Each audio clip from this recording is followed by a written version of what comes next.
Hi, I'm Mike Beliveau, and today I'm back out at Duelist Den. And today it's cloudy, dark, damp, in fact just about perfect to simulate northwestern Europe in the 10th century. That's where we're going to be visiting today in our little time travel.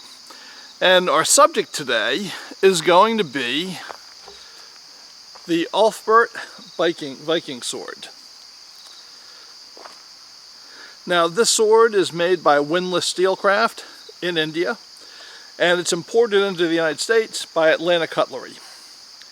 And we're going to talk about the characteristics of this sword as a sword, talk about what it's made of, how it's made, and then we're going to talk about its place in history, which is pretty interesting.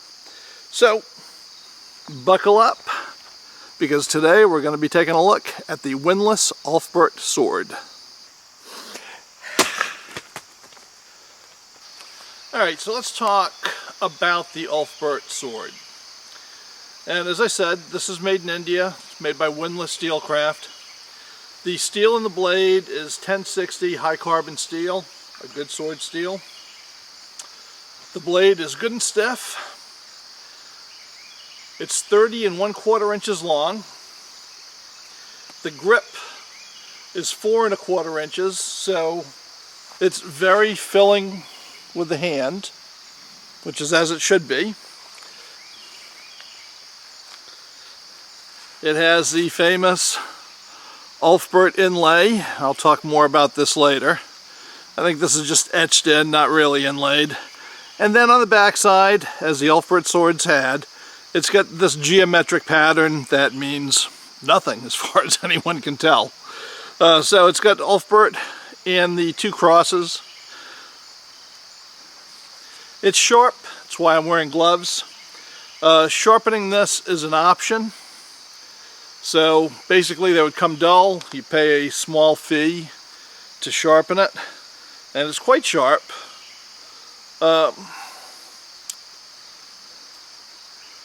This is the later type guard for this type of sword. So it's got an actual cross guard, extends about 6 1/4 inches out. And it's got a very heavy Brazil nut pommel, and it's peened. I'll show you a little closer shot of that. The blade is 2 inches wide at the base. It's an oak shot type 10, so it's got a full wide fuller. It does have quite a bit of taper. And the interesting thing about this is it balances just about 4 inches from the hilt. And it does that with really no distal taper. It's 0.16 inches thick here, and it is 0.16 inches thick here. If it had some distal taper, it would be phenomenal. But as it is, because it's got a very heavy pommel, a very heavy guard, and a wide blade with some side taper to it, so the result is it actually feels fairly lively in your hand. So this is a sword that does what a sword is meant to do. And in that regard, I've got to say, it feels better to me than I expected it to. I thought it'd be a very heavy slashing sword, which it is. Very good slasher. It's got a serviceable point, and actually, this is a sword that you can use. In fact, I have to be honest, the price point on this is under $300, and usually well under $300. But I like it very much. I mean, it feels as good as a more expensive sword. It's got a leather-wrapped wooden grip. Pretty comfortable. Black leather, a little bit. Might not be 100% authentic, but it looks pretty good to me. It feels good. If you're looking for a sword that fits in the period of, say, the 9th, late 9th, the really much better middle 10th, I would say, into the middle 11th century, this is a great choice. So for those of you who want to relive the Battle of Hastings, this is a sword you could have easily seen on either side. And if you want to relive the late Viking era, Most of these swords that have been recovered have been found in Scandinavia. And that's because, quite simply, when they were still pagan, they put them in graves. And that's why a lot of swords are recovered in Scandinavia. It doesn't mean that that's the primary area it was used. In fact, these things were popular all over, and I'm going to tell you about that in just a little while. Now, like I said, it's a Type 10, Oakshott Type 10. If you're not familiar with Oakshott, Everett Oakshott was a historian, archaeologist, medieval weapons expert, all weapons. I've got a great book of his that covers weapons from the Stone Age up through the Age of Chivalry, the archaeology of weapons. And he developed a typology for typing various sword blades in the High and Late Middle Ages. So he picked up where another fella, Jens Pedersen left off because he was doing Viking blades, right? So this is like the last of the Viking blades and the first of the chivalric blades, so let's say. So it's a Type 10, Type X in Oakshott. And knowing the typology is just kind of handy for grouping different blades together so you immediately know what their characteristics are. So if you're an Oakshott person and somebody says Type 10, you immediately know that that is a wide, fuller, an early style blade made for slashing. So that's what this was. Now, the problem with this is, like a lot of these windlass swords, it's made to be dull. So if you want it for display or for HEMA fencing, it comes dull. And it's good for that. But you can get it sharpened, which I did because I believe every sword should be sharp. Because who knows when you're going to have a Dies the Fire event, right? If you don't know what that is, go look it up. Dies the Fire. It's kind of a science fiction fantasy series. I'm not typically a big fantasy fan, but I do like science fiction. I like a little bit of fantasy. I generally question their choices sometimes, but I do read some of it. So anyway, look that up. But if gunpowder ever starts working, I want to have these things that work just fine, and this one does. But because of the way it was made by Windlass, it's got a double bevel. So you can see how the light's catching that? Right, so it has one bevel that goes from the fuller down to the edge.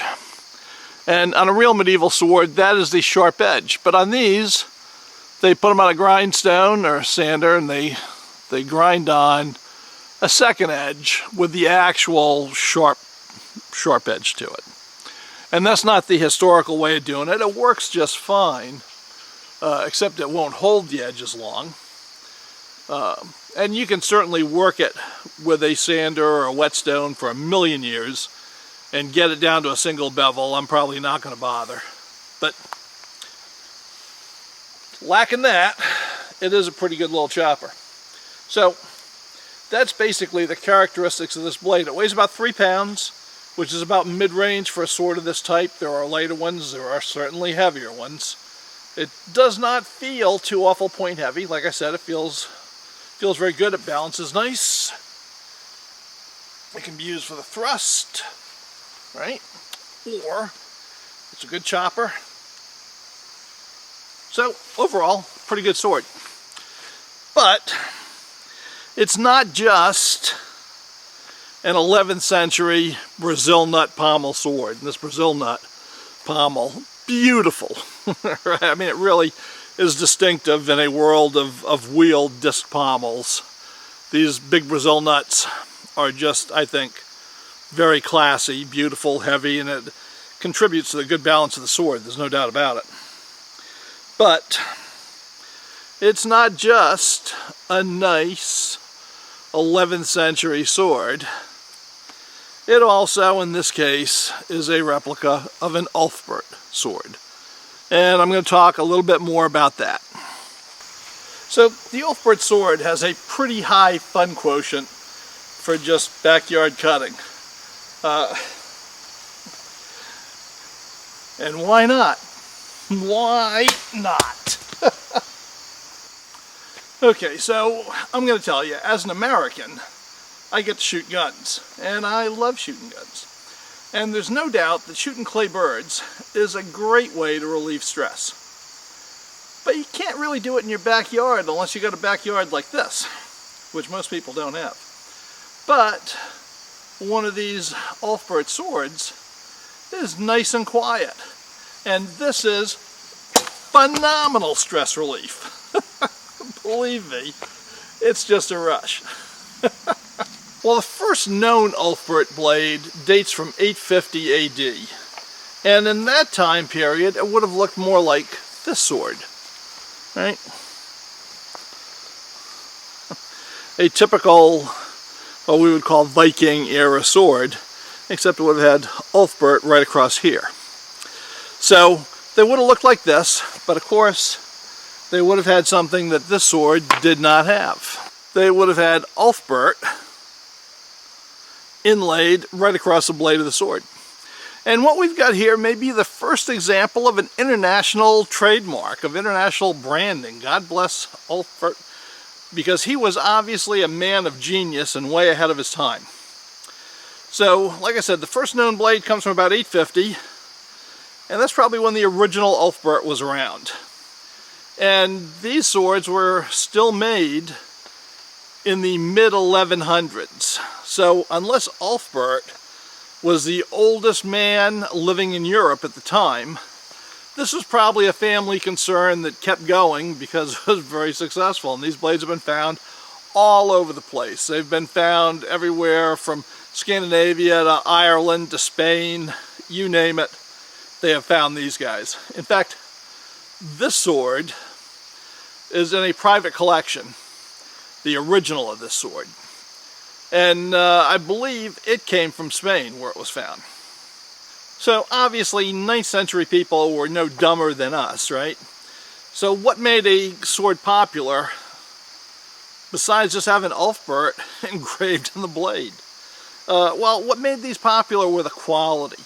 Now, up until this time, and we're talking the 9th century, most swords in the Middle Ages, the early Middle Ages, were pattern welded. And we're going back to migration era swords like the Sutton Hoo sword. And pattern welded swords were made by taking a group of iron bars of differing qualities, because this was bloom iron. They couldn't get the iron hot enough to make reliable steel. In fact, it was kind of spongy, so it had to be forged to put some strength into it. Basically, by working it on the anvil, you could strengthen it, and by taking rods of different pieces of iron and twisting them together and then forging that, you can improve the overall quality of the piece, because you didn't have consistent defects from using one piece of iron, right? So you had some iron that was going to be higher in carbon, some that was going to be lower in carbon. By hammering it, you could bring the carbon to the surface and develop more of a steel for the surface. Right, so it took a lot of work, and they were beautiful. There's no doubt about it. The pattern welded, pattern forged blades have this track in them because of the different types of iron and the folding process, the twisting and folding process, and that makes them very distinctive. So the earliest Ulfberht swords were pattern welded. So, was that enough to make him catch on? Probably not. Because the thing that Ulfberht and his contemporaries figured out was how to make a better sword. And the secret was making better steel. So, these Ulfberht swords, Ulfberht is a German Frankish name. And they were made in the same area that now is still a famous steel producing area, where the city of Solingen is. So it's rare. You've got a place that was famous for metalworking basically from the beginning of the Iron Age right up to the present. And what these guys figured out, and what Ulfberht capitalized on, was better steel, something called crucible steel. Now maybe they figured out how to make it in the Solingen area, or maybe they learned about it through the trade routes because they were making this stuff in India and in Arabia. So the knowledge of it might have transported its way across, but they might have figured it out themselves. I mean, that stuff happens all the time.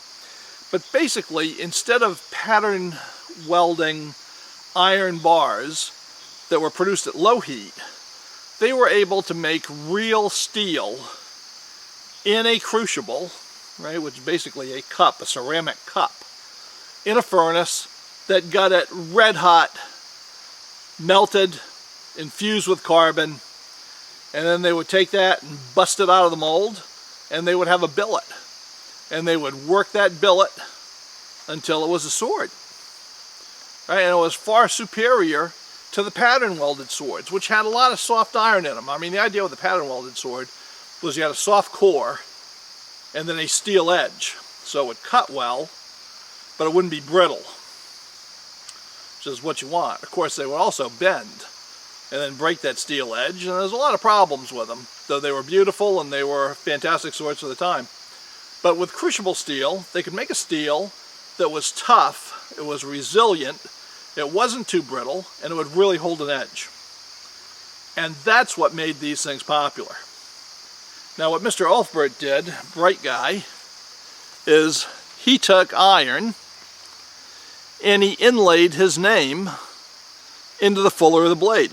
So basically they would chisel into the steel, and then they would take soft iron and hammer it in there.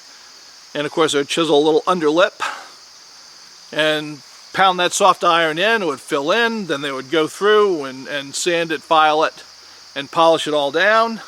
And the result would be a slightly different color metal that would say Ulfberht, right? Your brand name, just like putting Hanes in your underwear. And this was known to be outstanding sword steel, and therefore very popular. And people wanted them all over Europe, and they wanted them for hundreds of years. So that made it just the sword to have. If you had Mr. Ulfberht's or Ulfberht and Sons, or Ulfberht and Family, or Ulfberht Limited, if you had their sword, you knew you had a good sword. Now when you killed somebody with it, they knew they would be killed by the best. So, doesn't get any better than that. Okay, well, like I've said, these days we really don't have a need to have a sword that we're going to take on an armed opponent with. It just doesn't happen. That's probably a good thing. And as you know, I'm a firearms guy, so that's just fine with me. But you never know when you're going to need something. And I like to have a sword that is perfectly functional. And even though I'm a history buff, it's important to me to know that a sword would do today what it would have done then. So let's see how good the edge is on this, on something tough, like in this case a sapling.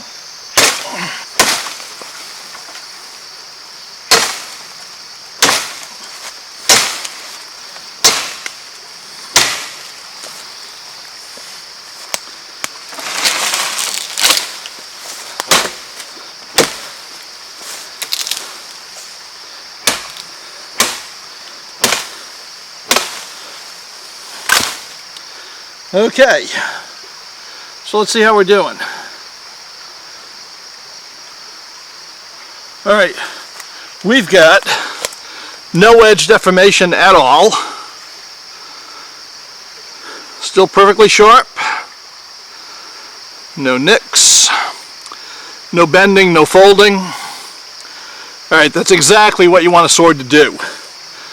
And this Ulfberht sword from Windlass, it does it.